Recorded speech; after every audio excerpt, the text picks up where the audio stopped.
My father, while also going into the medical side, still kept the family business alive. And then here I am today, a veterinary doctor with a bold vision to transform animal care across the African continent. I think we have two problems which I would want us to look at.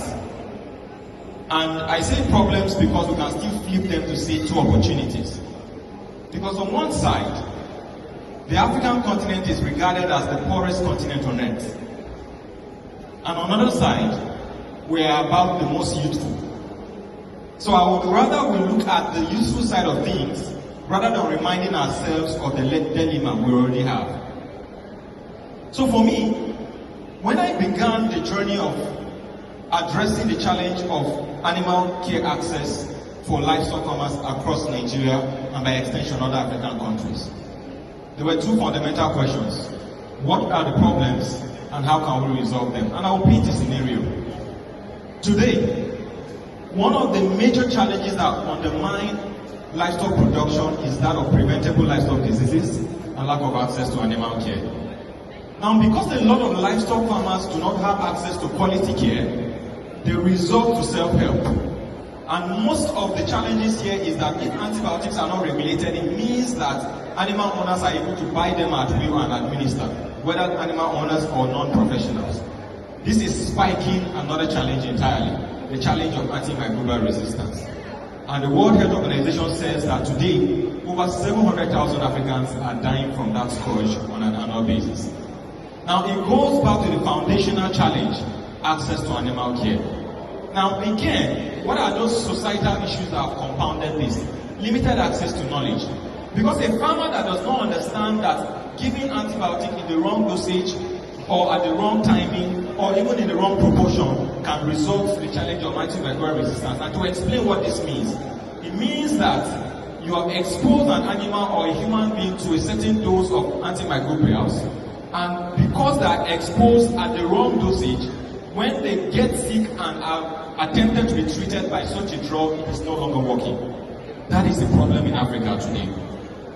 So how are we intervening? At Vet Konect, we have leveraged the power of technology to be able to aggregate animal health professionals, which today we have a network of over 3,000 animal professionals spread across over 8 African countries. And over the duration of time that we'll be able to impact over 150,000 animal owners. Now, this is just a drop in the ocean with regards to what we want to be able to do, where we hope to directly impact over 5 million Africans by the year 2030. Aside from this, we also realize that there's the challenge for livestock farmers who are in rural and underserved communities, who do not have access to internet connectivity, but perhaps own future phones. And in helping to resolve that, we deployed what we call the Vet Konect Early Learning and Warning System. The first layer of this is what provides targeted notifications to smallholder livestock farmers across rural communities with notifications on disease outbreaks and veterinary advisory. What this is doing currently for the over 4,600 farmers that we're reaching out to is to ensure that the challenge in terms of access and time is resolved.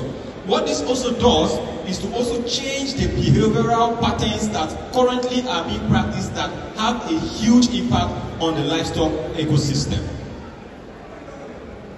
Now, these are a few reflections I want to be able to bring to us. The challenge around the African continent isn't one that the external world will solve for us. His Excellency Paul Kagame told us earlier. One, I think he spoke to the political class. The other, he spoke to the young people. And let me remind us. The first is, the challenges around agriculture are not in terms of policy.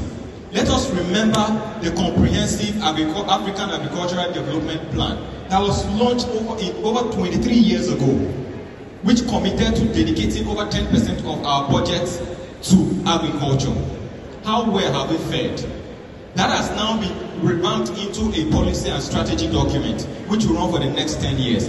I think if agriculture is going to be able to be the weapon or the vehicle that addresses the scourge of poverty and hunger on the continent, then our political leaders must demonstrate will. Because the quality of leadership that is demonstrated will show how far we're able to take young people and the vulnerable groups out of the challenge of poverty. Secondly, funding, especially for the agricultural sector in the livestock subsector. for every dollar that has entered the African continent in the last 20 years, 30 cents is what comes to livestock and 70 goes to crops. Now I think we need to be able to strike an equity balance so that we are able to look at it from an ecosystem lens to see that both sectors complement each other. And finally, to the young people here, this continent is ours to salvage. Nothing around emigrating across the continent will solve our fundamental elements or challenges. So let us draw from the spirit of our forefathers who were the ones that were able to fight for our independence and bring us together as nations. To say that when they came together, they came with one ideology, the ideology of Africa.